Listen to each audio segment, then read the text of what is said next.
In time, you will know what it's like to lose.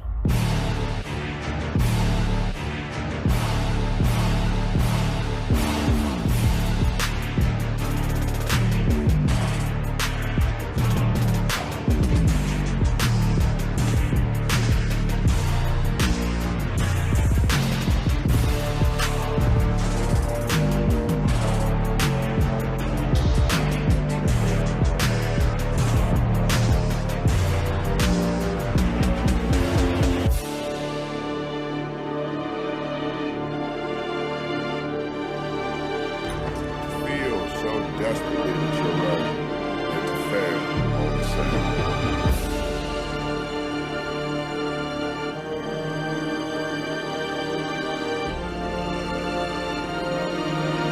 Run from it.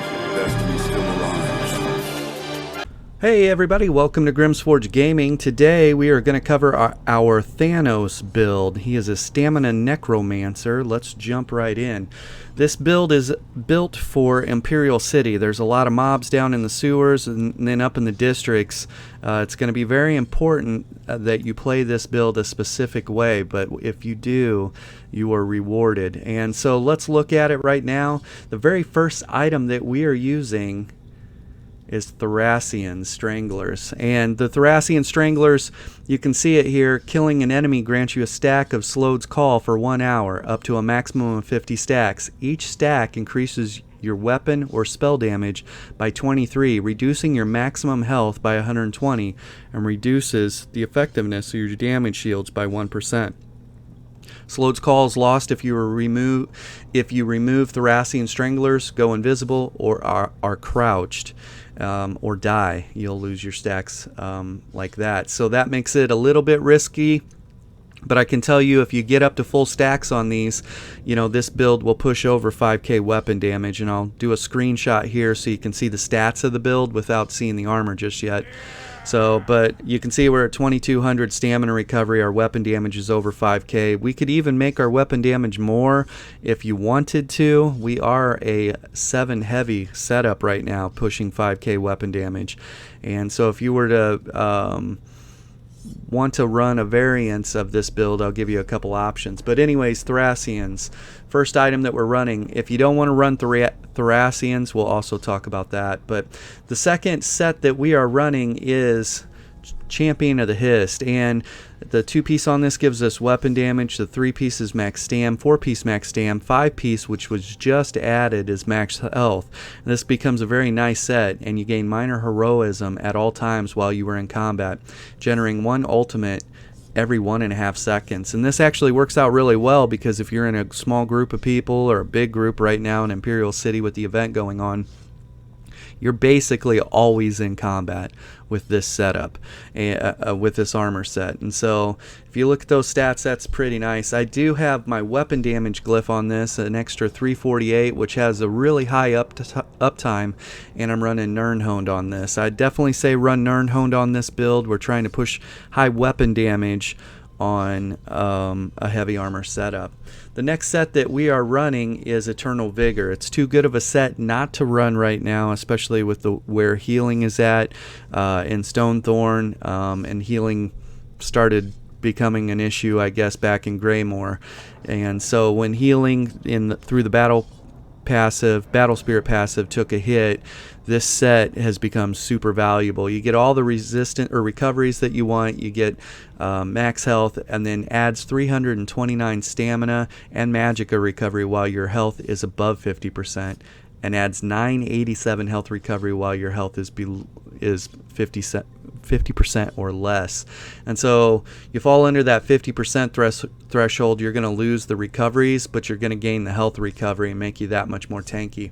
Super nice set. So Eternal Vigor paired with Champion of the Hist paired with Thoracions Stranglers, and this will get you over the 5k mark. If you don't want to run that Thoracions, you'll end up being able to run a monster set. Belores is probably the better monster set. to run. As a heavy armor wearer, you're not focused on crit damage. So if you wanted to run a monster set, another thing too is you could try and run Malakath's Band on this build because it is all heavy armor. Heavy armor is very low crit value, and so Malakath's Band might benefit from that. So that's an option. You can also run the Ring of the Wild Hunt on this build, and so that's an option as well. If you're going to run another mythic item, you're going to replace Thoracions with something, you'll end up putting like an Eternal Vigor or Champion of the Hiss piece here, whatever it is, to replace that, and you'll take this Eternal Vigor ring off and drop your either Ring of the Wild Hunt or your Thoracian or your Malakath's Band there. So let's jump into the stats. We're going to look at the build here. I did show you a screenshot of what it looks like, but you can see our recoveries at 1800, and we do get up a lot higher than that. You can actually see 2200 in our screenshot there. I was just outside of base fighting mobs. And then our health recovery at 1300. You can see our resistances on our two-hand bar are 30k on both of them, which is nice, and then just about at 2800 on our crit resistance, which is great. So I had said that this is a 5k weapon damage build. It is. We have a very high uptime on our weapon damage glyph here on our two-hander, and so that will hit us over the 5k mark pretty regularly. And to not get an exact true tooltip on things because we haven't procced that, but our D swings at 1200, just under 13k. Our Blighted Blast Bones is 16.5, so it hits 17k. We'll be over 13k on our Dizzy once the weapon damage glyph is procced. And you can see our Pestilent Colossus is going to hit for 13, then almost 14, and then 14.5. So we really chunk people hitting for 5k damage. Our Vigor has a 17k tooltip, which isn't too shabby, and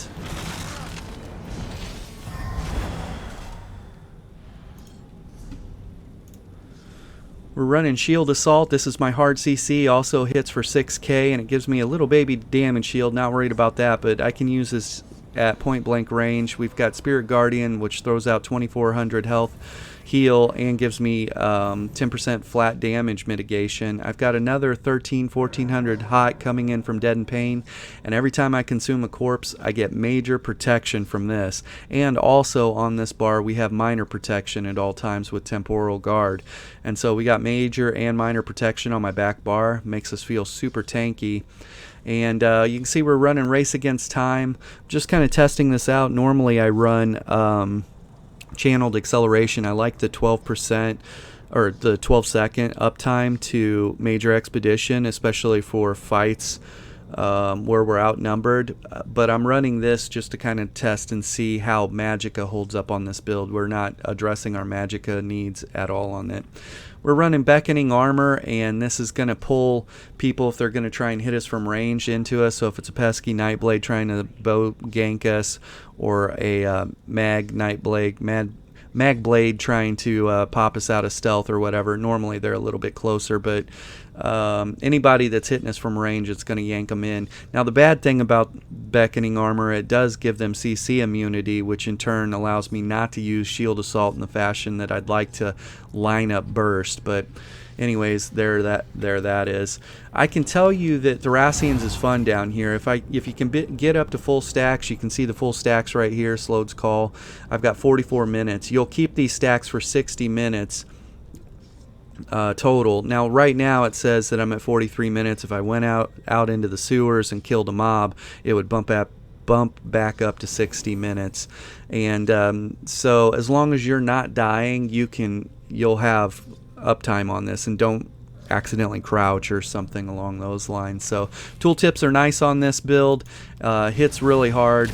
It just takes a while to get to your full stacks, and if you're patient enough you can do it. But like I said, we gave you a couple different options of things to do. Let's see. So let's say that Champion of the Hist is a heavy armor set, Eternal Vigor is a heavy armor set, and you want to run a medium armor version of this. what you would want to do is put Eternal Vigor on your chest, Eternal Vigor on your legs, so that'll give you your 2 heavy, and then run the rest medium, and you're going to run a set called Deadwater's Guile. And Deadwater's Guile is going to give you 15 ultimate whenever a mob dies after 2 seconds after you do damage to it. So you don't necessarily need to kill it, but as long as they're dying, you're going to get 15 ultimate, and there's no cooldown on it. So the ult gen on it is crazy. If you want to see that, you can actually see that. I paired Champion of the Hist with Deadwater's Guile for a Stam DK build, and Stam DK is probably the only class that can run that build. Papa and I were just talking about that, one of my buddies, but just because of their ult generation, or their resource generation, I should say, their battle roar passive. I've run it on a Necro before. You just find yourself channeling a lot of heavy attacks, and you still thump on the heavy attacks, and you'll push crazy high weapon damage. But anyways, Eternal Vigor on the chest, Eternal Vigor on the legs, Eternal Vigor jewelry, and that'll be that's your 5-piece Eternal Vigor, and then run Deadwater Guile, Deadwater Guile, Deadwater Guile here, and then Deadwater Guile on the weapons. And what that'll give you is a 2 heavy, 5 medium setup for even higher weapon damage. You could probably hit 6k weapon damage. Do 5k weapon damage and add 15% on top of that. That's where you'd be at. So there you go. Get them maths going. So that gives you that. We looked at the abilities. We looked at, let's look at our food and Mundus here real quick. Like we said, we are a Nord, so we do have some really nice passives. We get about 4k additional passives. Let's look at our stats on our sword and board bar. 4,200 weapon damage unbuffed, and that'll go up by 300, so it's 4,500. And you can see we're at 32,000 physical and spell resistance, so we're about 2k under caps on this build, which is not shabby at all for a 5k weapon damage type build. So 32,000 resistances on our sword and board, with major and minor protection on our sword and board. Well, we'll have major protection no matter what bar we're on. We can consume a corpse on our back bar and then go to our front bar and start fighting again. And so we feel ultra tanky for sure on this build. Let's look at the food I am using. Is going to be Artaeum Takeaway Broth, which is great. Stamina Necromancers are not very Magicka hungry or Magicka dependent, so you can run Artaeum Takeaway Broth, which is the expensive food, or you can run Dubious Cameron Throne. Sorry. So Dubious Cameron Throne will be like the cheaper version. It's the purple food, and that'll do similar stats for you. But you get max health, you get health recovery, you get max stamina, and you get some stamina recovery. Oh, another thing too, for those of you that have stuck around already, I'd like to explain something here real quick. If you're looking at something here, none of our jewelry is infused weapon damage. So if you wanted to push out another 300 weapon damage right there, you could. However, I suggest not to. You're going to lose 3k health right here, and 3k health, if you looked at what Thoracions does, you lose 120 health for every stack, and you get 50 stacks. That's the equivalent of 6k health that you'll lose. And so at full stacks, right now, the way I have the build set up, we can hit 5k weapon damage, and we settle at 30k health. And so this is pretty respectable. 30k health and 28, 29k max stam. That's great. And then you saw how higher stamina recovery will get, 2200, 1800, within that realm. And so 5k, 32,000 or 30,000 resistances.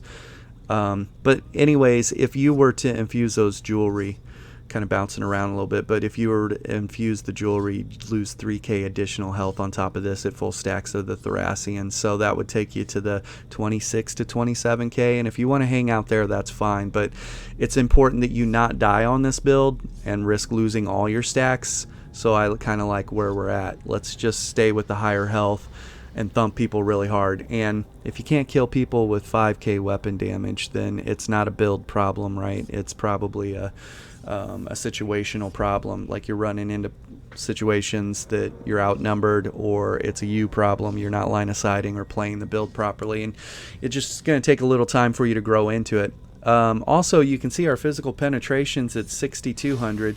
It's not spectacular, but 6,200 is enough to hit people pretty hard. And considering we are a heavy armor build, there you go, fully buffed, it goes up to 83. So considering we're a heavy armor build and we're not spec'd into with our gear, penetration, that's really nice. We're just running a two-hand maul. So 8,300 is going to get the job done with over 5k weapon damage. So that is that. Let's jump into the CP and we are done.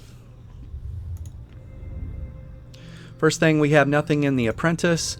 We've got 59 points in the physical weapon expert, so that gives us a nice 29% additional damage on our light and heavy attacks. And our heavy attacks will thump. There are times where I'll see a heavy attack hit somebody harder than the D-swing will, so don't be afraid to go heavy attack people to get some resources back. You're still doing damage. Master at Arms, 61 points for a nice 21% bonus to all physical damage, and we have virtually no dots on this build, so everything is going to benefit from Master at Arms. 61 points into precise strikes, and that's going to increase our crit damage, which our critical chance is very low, but when we do crit, we hit really hard. And then our critical healing is really nice at 21%. We have a lot of healing options on the build. 25 points into physical penetration, and so there's 2,300 of our pen right there. 64 points into mighty, increase our physical poison disease damage done by 13%. We basically do all of that damage on this build because of Blighted Blast Bones and our Pestilent Colossus. 61 points into Ironclad for an extra 21% to direct damage mitigation. Most of the biggest hitting abilities in the game are going to be direct damage, and so this is going to help lower that damage output. 59 points into spell resistance for an extra 43, almost 4,400 spell resistance. And because we're a Nord, we've got like 4k resistances as a Nord passive, and then we turn around and have an extra almost 4,400 spell resistance. And so some people will be a different race, like an orc or whatever, and they're like, dude, I don't know how you get your resistances that high. Well, it's the combination of how I allot my CP and the fact that I'm a Nord. It's almost an 8k spell and physical resistance swing, and it's worth it right now. 30 points into resistance for a little extra crit resistance. Nothing into the lady, and this is where we differ than a lot of people, but if you want to see the rhyme or reason behind it, one of my other YouTube subscribers actually asked me about this, and you'll have to track down that post and see, but I break it down there. Ultimately, though, because I fight outnumbered the majority of the time, I have to take into account that I'm going to have major and minor fracture on me, and if I'm at near cap resistances and I have major and minor fracture on me, it's basically going to take 7k resistances off me, which puts me near the 24,000 resistance range, and 24,000 feels very squishy, and with the healing debuffs right now, it's hard to recover from that. And so I would rather be at 24,000 after major and minor fracture than not putting points into spell shield and heavy armor focus for an extra 4,400 resistances, physical resistance. So 4,400 physical, 4,400 spell over here. And so basically that offsets if somebody applies major fracture to me, right?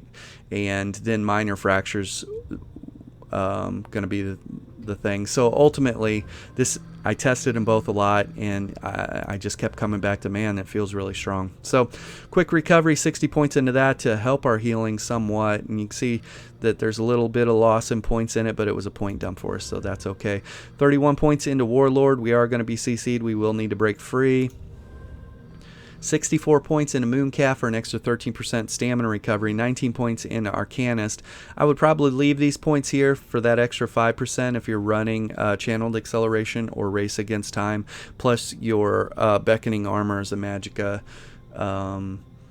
expense as well. And if you don't have the little extra magicka recovery, you'll find yourself out of magicka and not able to do one or the other. 29 points into tenacity. This was a point dump for us, but we do channel heavy attacks, and our heavy attacks thump real hard, so we put some points there. 64 points into healthy to increase our health recovery. This is kind of the way to offset the proc or dot meta right now. Venomous Smite is just absolutely ridiculous. This helps against it a lot. So if you're having a problem with dots wearing you down, go a little bit more into health recovery. 63 points into befoul, increasing our effectiveness of healing reduction abilities by 30%. And so when we apply major or minor defile to targets, that's really going to mess them up, especially with the healing situation.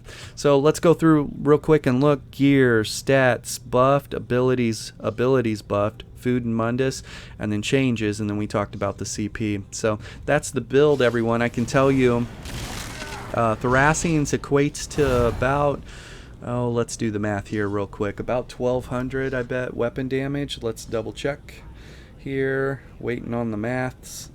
So we're going to do 50 stacks, and we're going to do that times 23. So it's 1,150 weapon damage. That's what Thoracions is providing you. You just need to build up to full stacks. So is it worth it? I think so. And I found a build that allows me, this is taking health as we get stronger. As we gain more weapon damage, we're losing health. And it just so happens the way we have this set up, we could afford to lose the health and you know, be playing at 5k weapon damage on a 7 heavy armor build. So Thanos, everybody, that's the build. Be safe out there, and have a good night.